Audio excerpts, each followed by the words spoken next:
Magandang araw mga kaproyekto. Welcome to Proyekto Pilipino.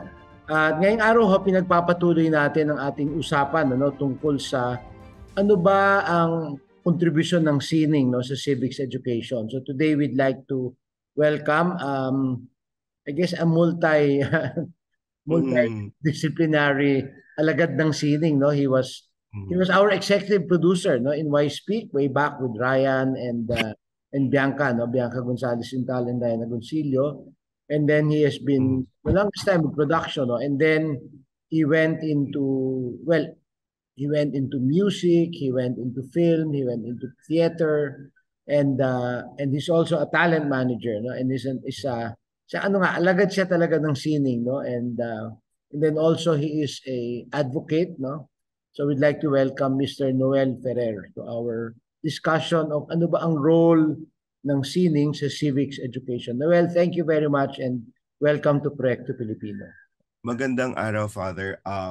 At the bottom of all these would be, yun, sa hulit-huli nandito tayo para magturo at matuto din. Oh, yes, So, Noel is a yung ginagawa professor. natin.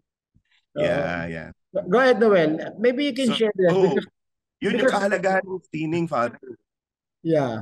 Hindi, ang kagandahan sa'yo, if you could share with us, because you're into TV, you're into movies, no? Noel is one of the moving forces Yes, behind the yes, Metro Film Festival. So could you share yes. with us your own experience, no? Really experience, not just thoughts, no, but experience.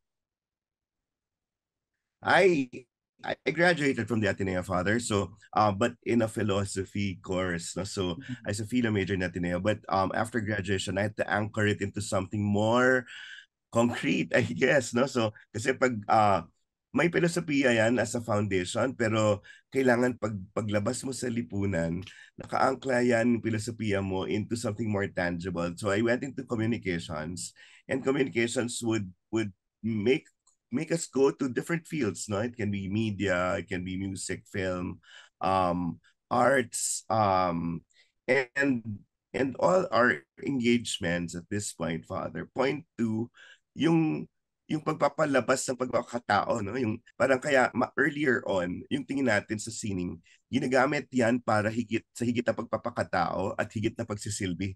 So mahalaga yung ganong orientasyon simula pa lang. So So, hindi yan yung and sining basically, na Noel, di ba, yan din ang orientasyon ng Civica, di ba? totoo. Yung makipagkapwa-tao at paglilingkod sa bayan, yun yung ano. So, please go ahead, yeah. Correct. Yung sining natin, hindi mo ginagawa. Meron iba pa sinasabi, art for art's sake, no? Arts para sa atin lang. So, pero maaga pa lang nahubog tayo na yung sining natin ay nandito para magsilbi sa mas malaking komunidad. So, and we define civic engagement, yung civic na sinasabi, mas broadly the promotion of the quality of life in a community. So, ang pagpapanatili ng magandang buhay, ng magandang samahan sa isang komunidad. At gusto natin yung sining natin ay nakatutok doon. So, when I was in college, I was entablado. Instead of like having the formal theater group, si Father Javellana founded a theater that would bring us to communities.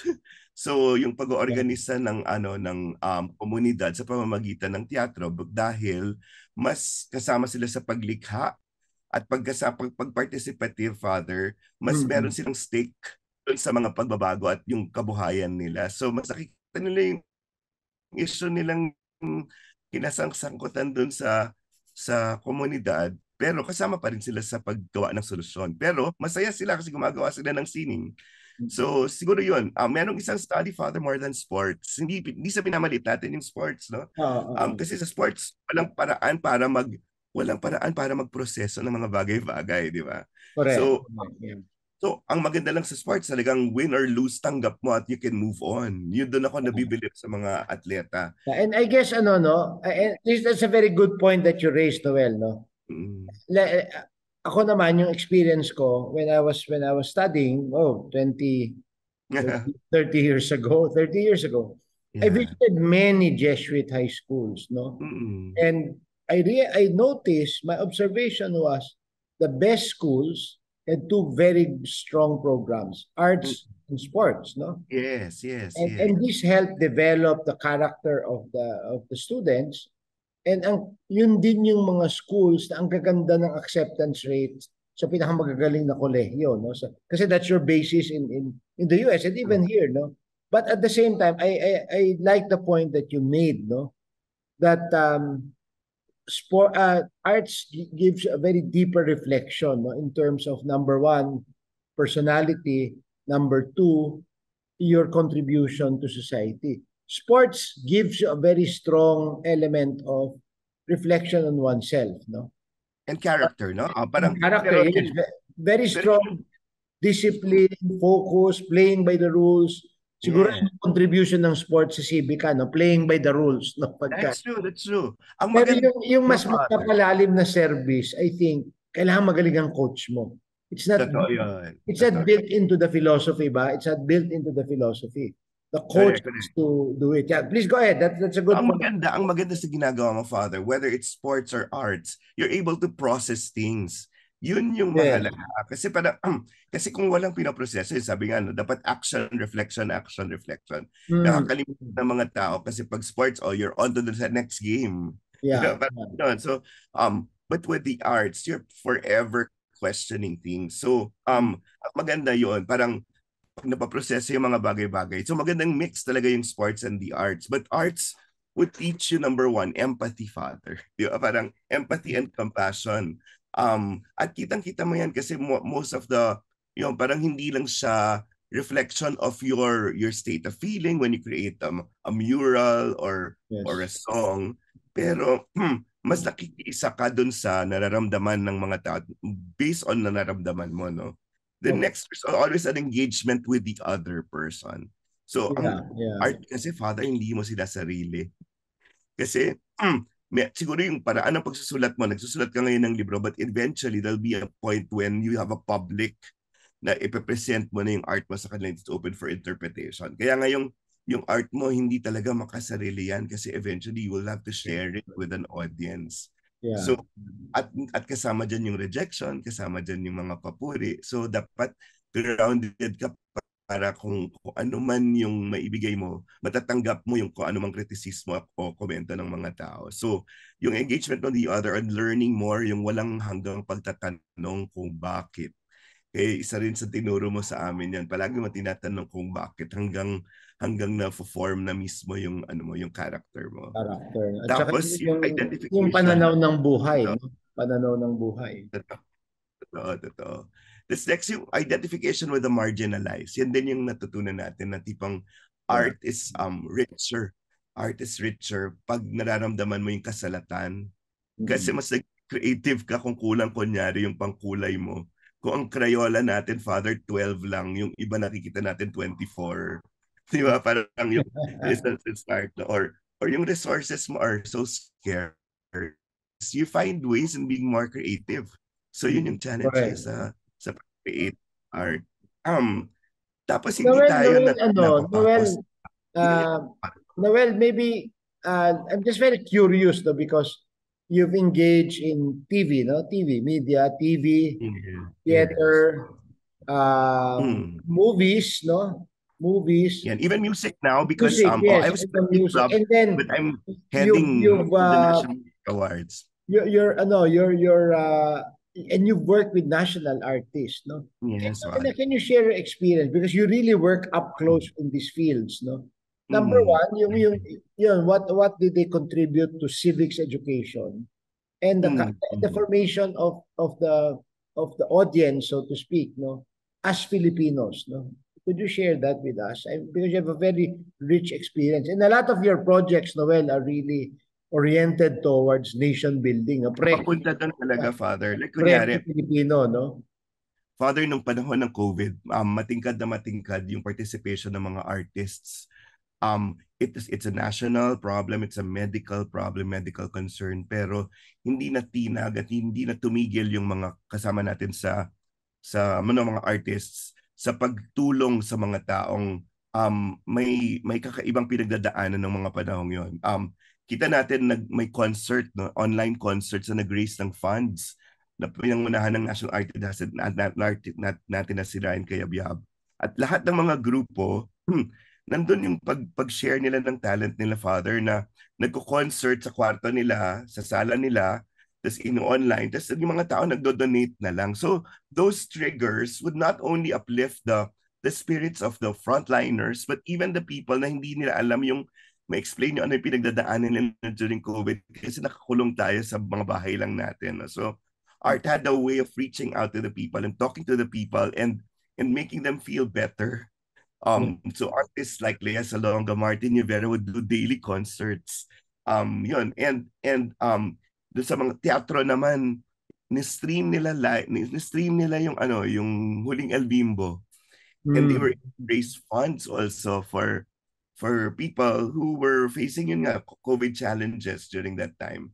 And when visual artists had a way of like contributing kasi ang daming mga tao ang ginawa nila talaga turn to art, write poetry after COVID, 'di ba may COVID poetry, may prose, may short stories, and that's their way of coping with yun nga, yung sarili nilang pinagdadaanan na naka-identify naman yung mga tao kasi you have to face a bigger public, no? Parang dapat may kausap ka. Yun lang kailangan natin ng kausap. And sa pamamagitan ng sining, mas maraming taong nagkakapag-usap. So in a way, we're able to not only raise funds but also help in yung mental healing, physical healing, psychological healing of people, and then contribute to that national parang the concern, no, for other people na we're able to shape those things at marami nung na-trigger through the arts, Father. Yeah. Noel, how about sa film, especially, Metro Manila Film Festival, of course, it's one of the biggest film events, no?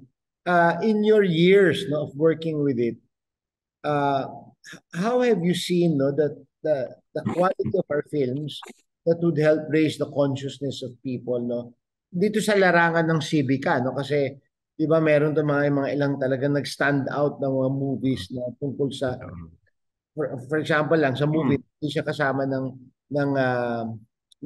film festival, pero for example yung General Luna, 'di ba? Isa Yes, Father. ano yan yung sleeper hit, 'di ba? Na pero kumbaga That's true. sinakyan ng mga bata, ng mga tao lalo na ng youth, no? So sa film naman, what is your reflection on that with May regard malaking to shift na, Father. May malaking shift na sa films ngayon kasi dati, kung malaking studio yung gumagawa, parang, oh, you're assured of a major hit. But the advent of independent films made us tackle a lot of social realities and a lot of issues confronting people now. So it's not just make believe or fiction, but real life occurrences, no? Films that would talk about history, films that would talk about our situation, whether economic or political, and even the onset of documentaries, Father. Ngayon, parang ang dami namin ng ating choices na mapapanood na pati audience, marami ng choices. Na-shift na din to just making films as an escape to making films that would be lunsaran ng pagre-reflect ng nangyayari sa buhay nila. So yung nationhood, yung Civica, lumalabas na sa pelikula dahil hindi lang siya reflection of our imagination, kung reflection na rin siya ng totoong nangyayari sa atin. So hindi na siya escape, kung hindi parang ayan na yung confronted with the reality of what we're facing now. Paano maharapin to? And films and like any art would give us possibilities. Yung makita lang dyan, parang endless yung possibilities pag arts kasi yung imagination was bigger than anything. So ang mga artists bukas doon sa plurality of ideas. Hindi yung one shot is yes or no lang yung answer, hindi, maraming colors yan, Father. Tapos mga artists din may tolerance for ambiguity. Hindi yes or no. Pero yun, so parang bukas tayo sa mga sagot ng mga tao. Yung artist makukulit. So kung gusto mong mag-tap doon sa mga bagay na you get things done, tell the artist to do it, and then yun, dahil sa kulit nila, nagagawa nila yung task. So yung kahit sa komunidad, di ba, you tap the artist and then you get things done. So and risk takers yung mga artists, hindi pera yung, hindi lang pera talaga yung end all ng mga bagay-bagay. So yun, gagawin nila yung mga bagay. So yan yung kailangan natin sa CBCAR. We need risk takers that would get things done, get the community together. And make people think, no? Challenge people to think. Yes, yes. Ito, and make Noel, people ito, communicate. Yes. I know medyo may pagka-showbiz tong question ko, no? Yes, Father. Go. Can you name 3 or if you want 5 movies, no, that defined a lot of the civic yung issues ng civic, for example, and then if you can discuss them more. I can name 2 right off the top of my head, no? Yes, you said General Luna when General Luna, Maynila sa Kuko ng Liwanag, dekada 80. Yeah. So can you share when they said bayan, yun General Luna would say bayan or sarili, di ba? Or, di ba? So yun palang magandang tunggalian na yun na, oy, ano bang nangyari?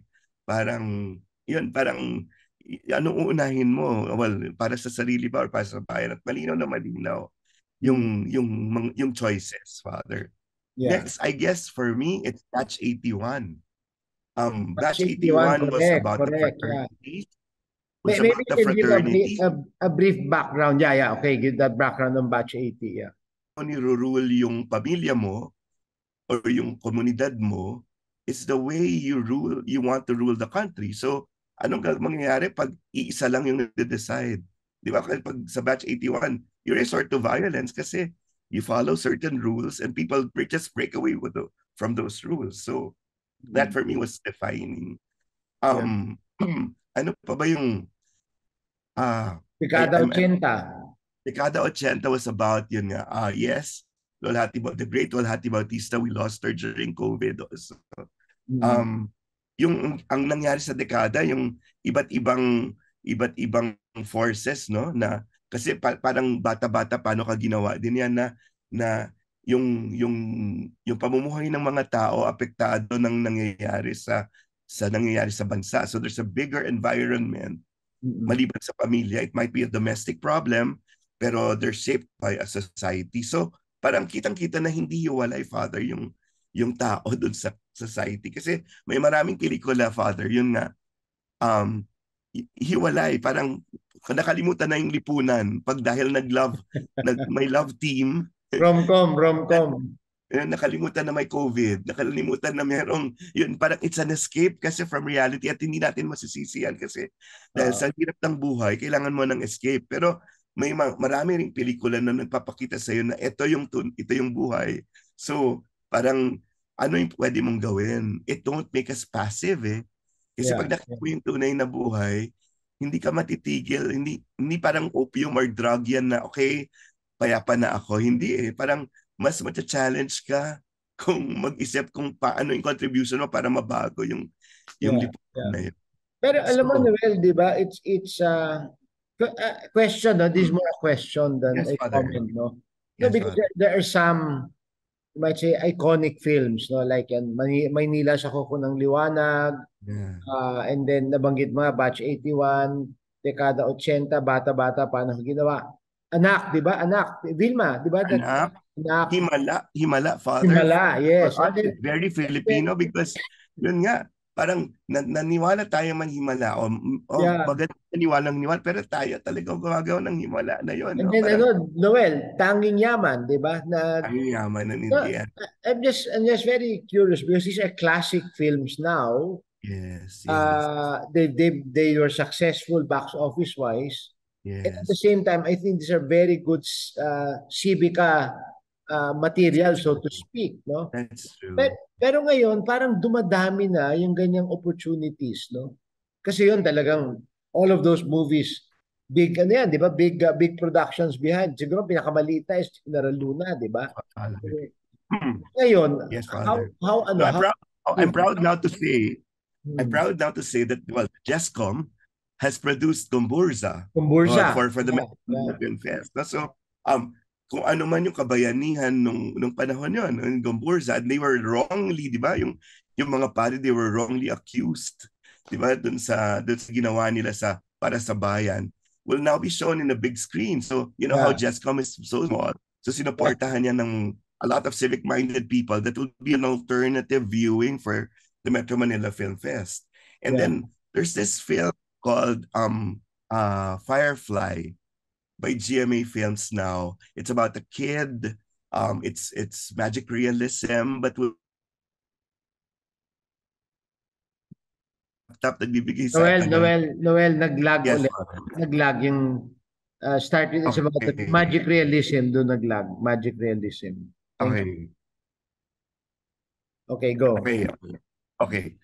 There's this other film, Firefly, Alitap-Tap. At pag nakakita tayo ng Alitap-Tap kasi, mga fireflies sa gabi, nagbibigay sa atin ng liwanag at pag-asa. No? So there's this film for the Metro Manila Film Fest with Alessandro De Rossi and a young actor, a young kid, na parang ako, it's out of the ordinary fare of horror, of rom-com.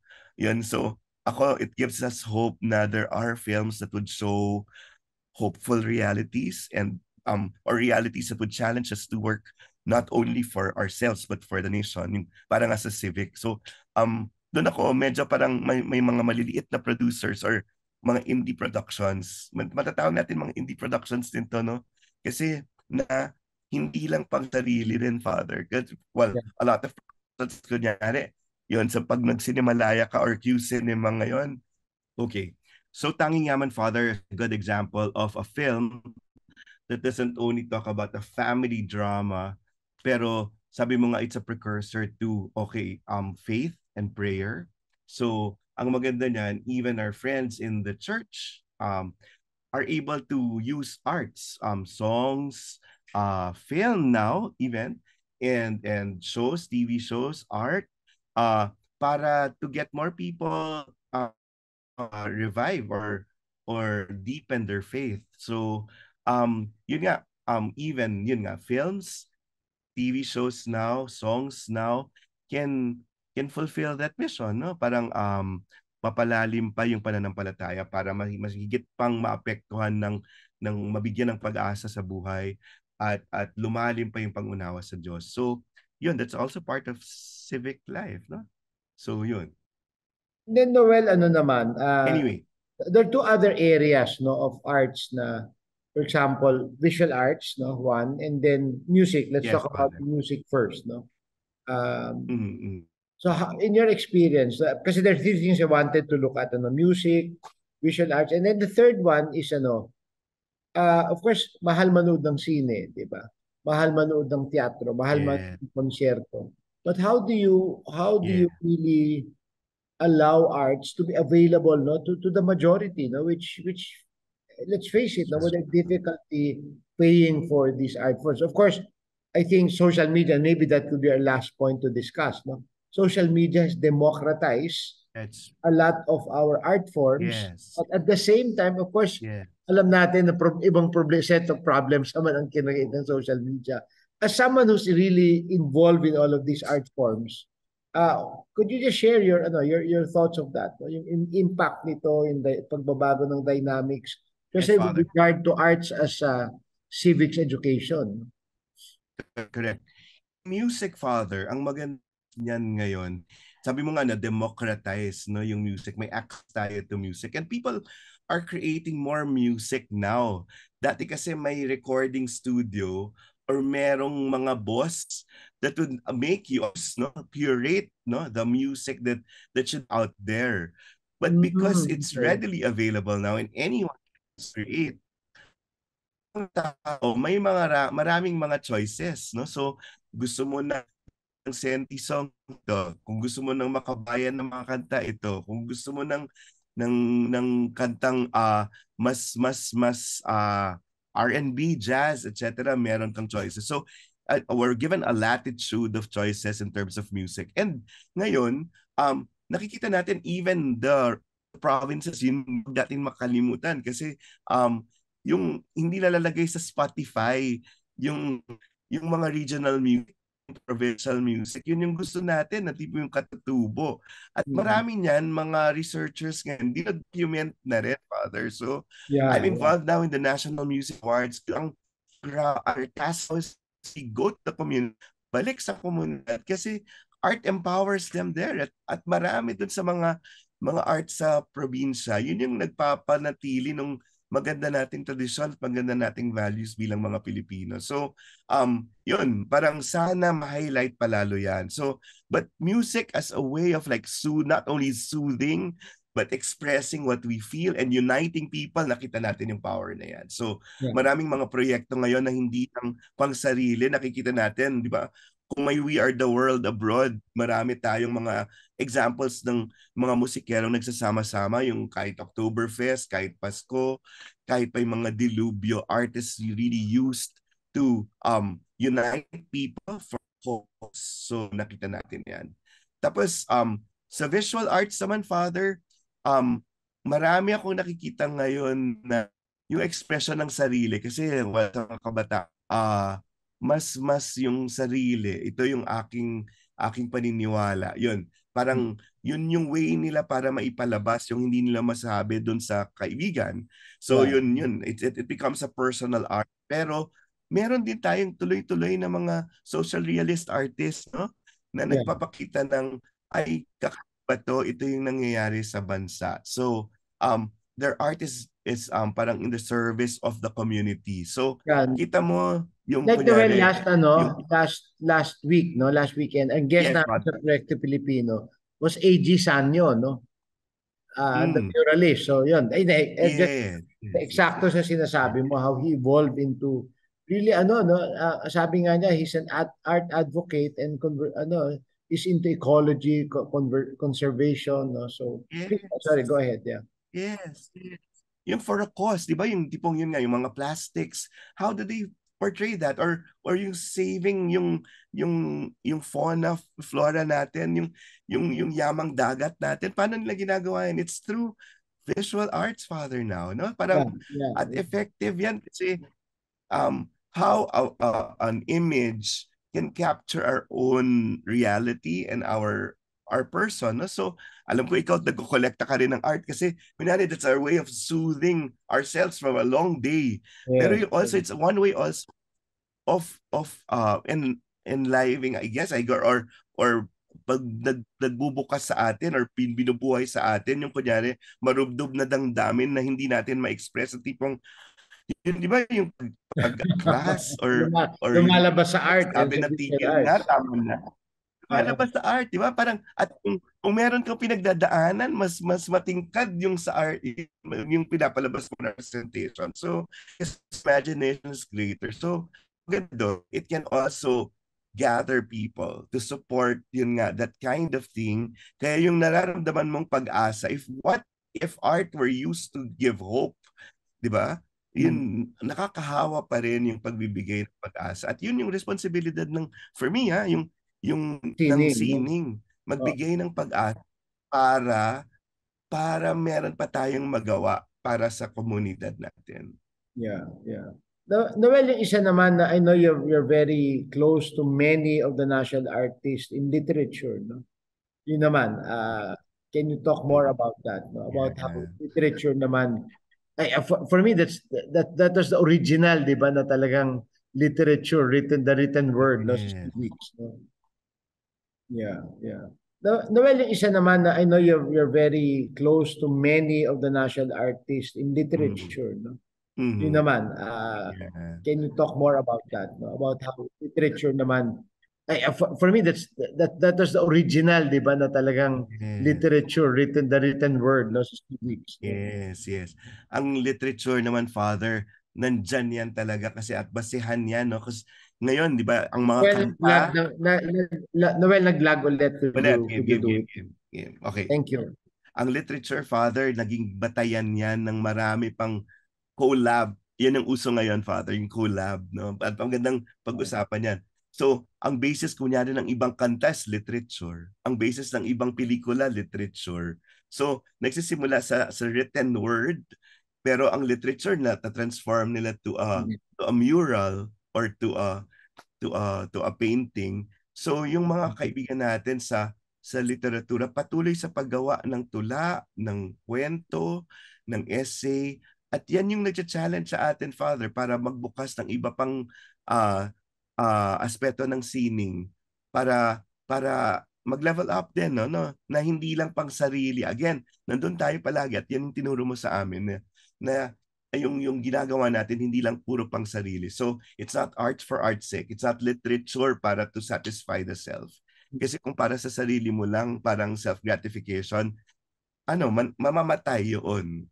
So, kailangan may makinabang na ibang tao, may mapahalagahan na ibang tao, may pag-asang mabigay sa ibang tao. Kaya yung maganda ngayon yung collab kasi the art collab is a way ng pagpapakita ng posibilidad na paano pala kung bansa yan yung nagko-collab.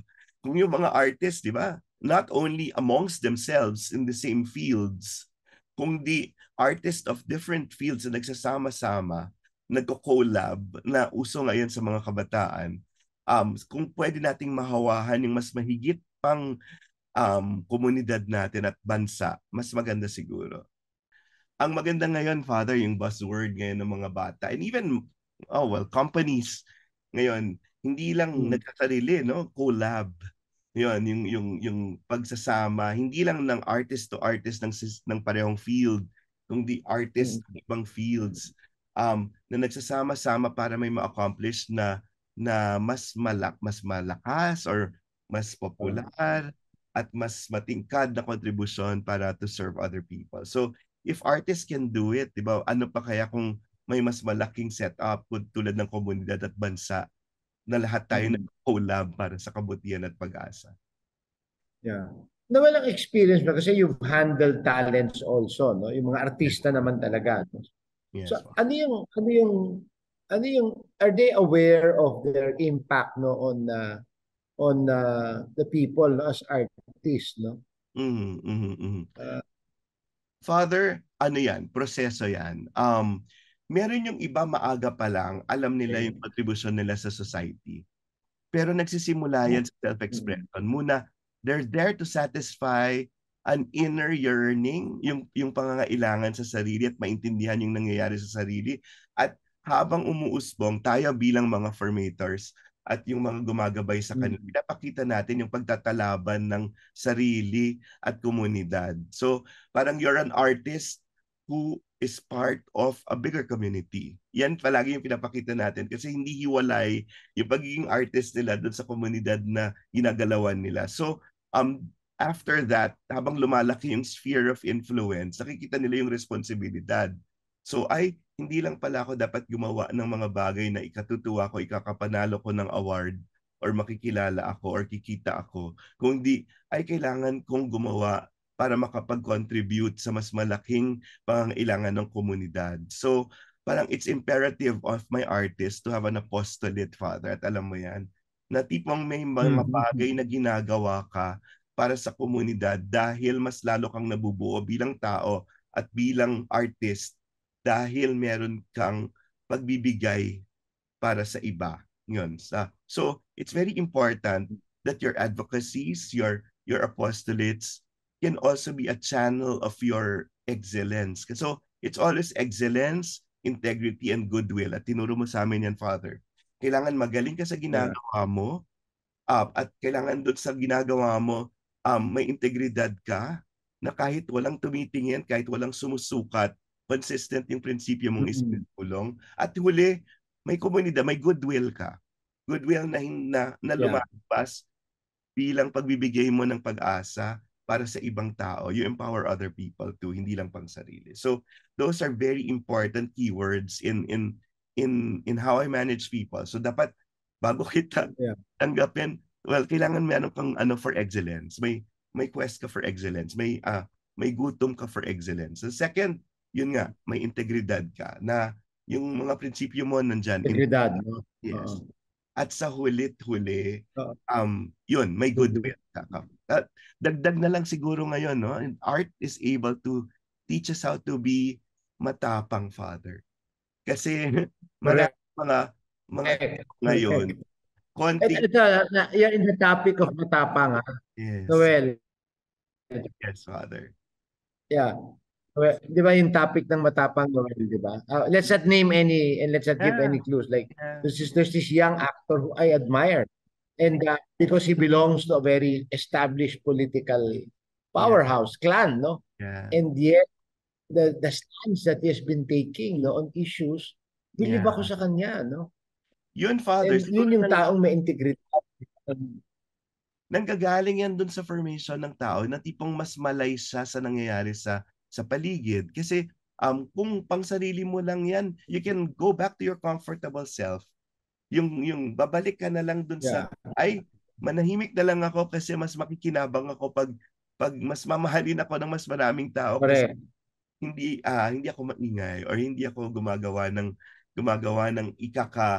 ikakaiba nila ng opinion sa akin. Pero I admire those artists na may tapang. Hindi lang artist kundi mga tao na sa mundo natin kasi ngayon, Father, Yes.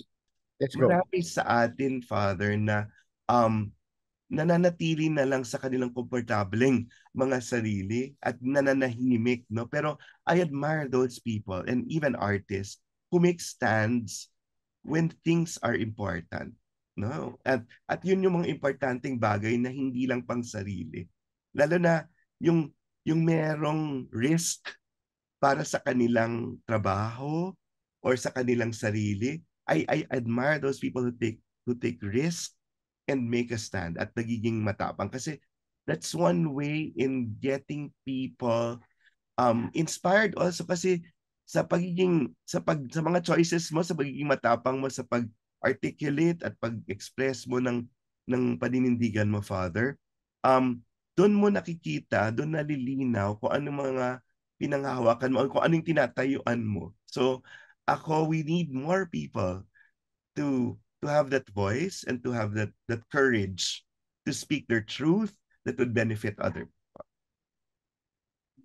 Yeah. Noel, ito maybe as a closing reflection, no? Yes. Uh, I know you know them, you're close to them.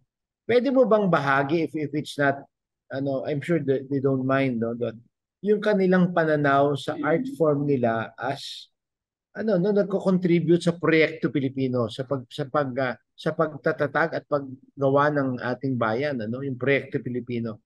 Totoo. Mr. C, could you just share with us his thoughts? And then of course, um, the late Shonil Jose, no? Yes, And Father. then I don't know if you want to mention Ben Cab, no? Reflect on this. Yeah. Go Well, ahead.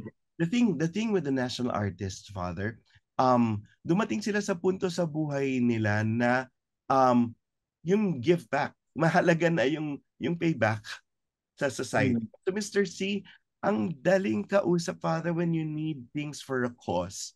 At dahil Yeah. may basbas ni Ryan Cayabyab, all the artists will just come in kasi parang, ay, hindi gagawa ng masama yan. Yung tipong ganon. Yung tipong, kung may basbas, and his work spans from, yung nga, aside from the love songs that would talk about Philippine realities, gumawa siya ng misa. May misa siya, Father. So, Mm. at yun parang may gumawa siya ng play, gumawa siya ng napakaraming mga iba pang art forms, opera, na pwedeng magamit ng lahat. So yun parang hindi niya sinasarili. Yung iba would charge a lot of things, a lot of for royalties. Ngayon pwede niyang ipakanta sa choir yung simbang gabi na arrangement niya or kahit na anong arrangement niya. So it's readily available. So that's Mr. C for you. For I'd like to cite Ricky Lee, for example, also. Yeah, okay, Ricky Lee, correct. Yeah, yeah. Napakahalagang parang nilalang sa pelikula, sa literatura rin, at sa television. Even he became a consultant of ABS-CBN for a long time. And now, he's with GMA. Pero kita mo, nagbibigay pa rin siya ng workshop, libreng workshop sa bahay niya, Father. Kasi ganun parang hindi na pang sarili, na siya yung gumagastos, may tumutulong sa kanya, pero in the end, sasabihin niya, mahalaga yung storya ng lahat. And that's a good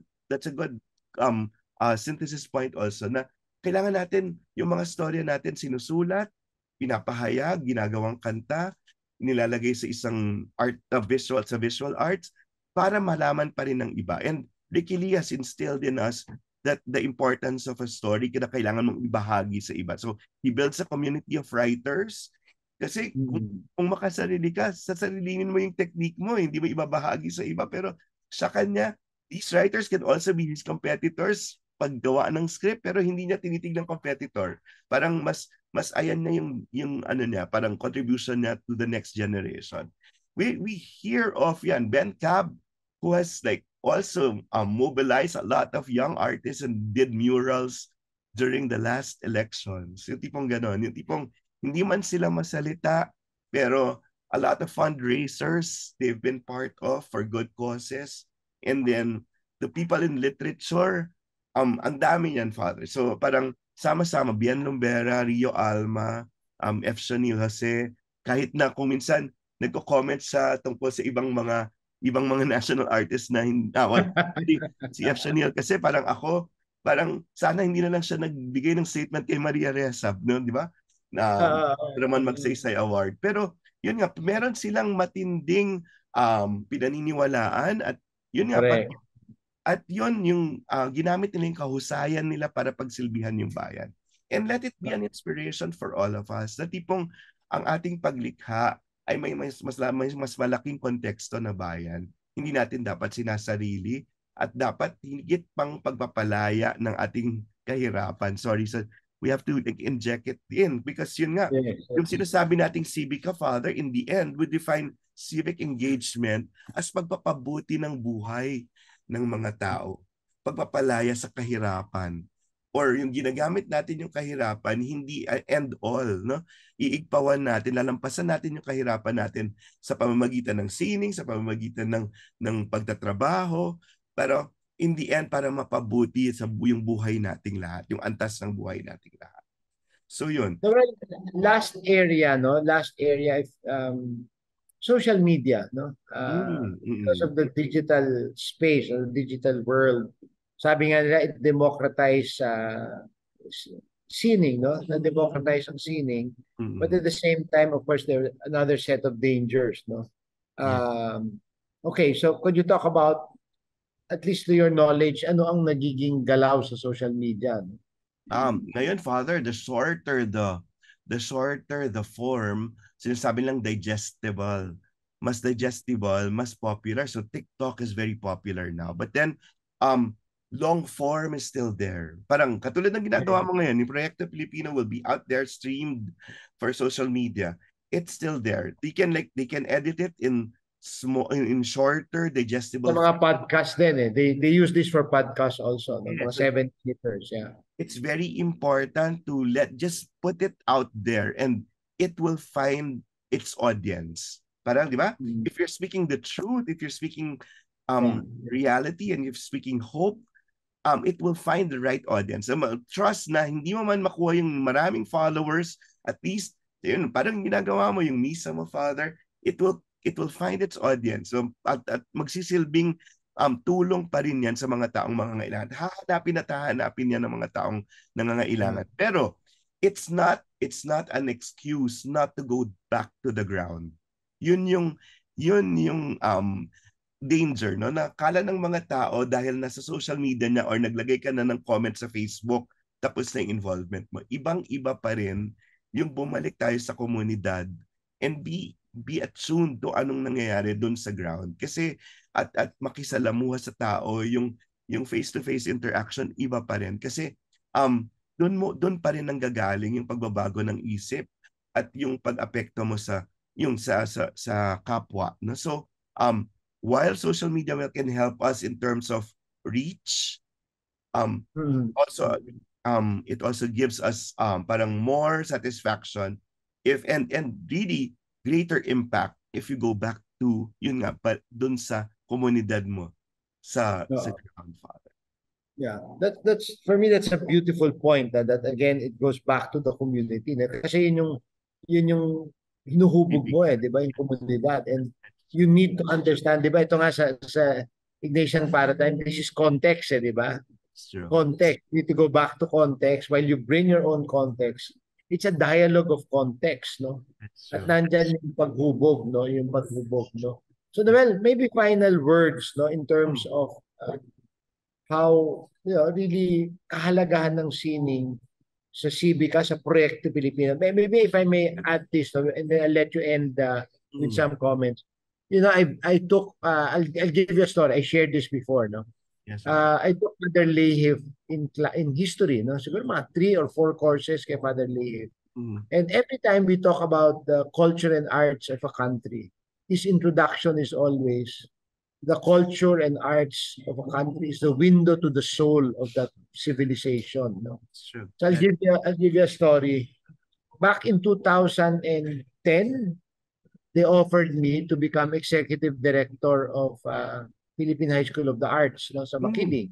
Mm. I was very busy. I turned it down. Sayang, And then Father. the parents came back to me and requested me, and they begged me. And then you know what made me say yes for 2 years? Mm. I remembered Father Lehif. Mm. Sabi niya, arts and culture is the window to the soul of a people. Sabi ko, if I could somehow influence, no, influence this future artist. And a second story, very similar. When ABS started its corporate university, they asked me, they wanted me to take the humanities, the liberal arts department. Again, I turned down because busy. Then Gabi Lopez talked to me. He said, Father, imagine, pag magawa mo yung curriculum niyan, you will influence a generation of creators, of writers, etc. No? And balik na naman ako kay Father Lehif. No? Culture and art is the window to the soul of a people. And if I could help somehow form or shape that soul, then yun. Eh, kasi yun ang tingin ko sa sining. That's the role of sining. Ang paghubog sa diwa, no, ng isang lahi, isang bansa, no. Your closing remarks, Noel. So, Father, empathy, compassion, humility, engagement with other people, pag-intindi ng kapwa. Yan Father, yung yung napakahalagang na ibibigay ng sining, no. At mahalaga yung palaging dalawang tanong na binibigay mo sa amin, no. Sa kahit na anong gagawin mo, tanong mo, bakit mo ginagawa yan at para kanino? At mahalaga sa artist yan, no? Bakit mo ginagawa? Hindi lang for self-promotion, hindi lang for self-fulfillment, kundi may komunidad, may konteksto na sinabi mo. At yung what for, dapat higit sa sarili. So, palaging yun yung dalawang tanong ko bago tumanggap ng kahit anong proyekto or kahit na sinong talent. Kahit na anong gagawin. At yun ang nag-stick sa akin. At para sa sining na natutulungan mo at ipapalaganap mo, dalawang palaging tanong, no? Bakit at para kanino? At mahalagang tanong yan na uulit-ulitin natin para ma-highlight palalo yung konteksto kung bakit natin ginagawa lahat ito. Higit sa sarili, pagpapalaya ng sarili, pagiging matapang para sa higit na konteksto ng ating bansa, para sa komunidad.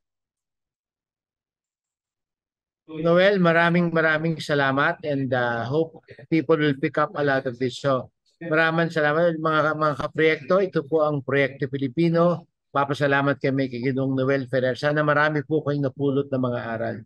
Marami pong salamat. O bayan ko, kailan ka mamumulat? Ang toto'y nakikita na pumipikit ka pa. Kailan ba, kapag wala ka nang magagawa, kapag wala ka nang ibubuga, wala ka nang ibubuga, o bayan ko. Bayan ko, kailan ka matututo? Sadyang ikaw ang kalaban mo, ikaw rin ang susumpong. Ngunit kailan, kapag wala ka nang magagawa, kapag wala ka nang ibubuga, bayan ko, kailan ka tatayo? Kay rami ng dugong inalay sa'yo. O bayan ko, ang oras ay malapit nang maubos. Bangon na, bumangon bayan ko. Kailan ka magmumulat? Ang totoo'y nakikita na, umipikit ka pa. Ngunit kailan, Kapag wala ka nang magagawa, kapag wala ka nang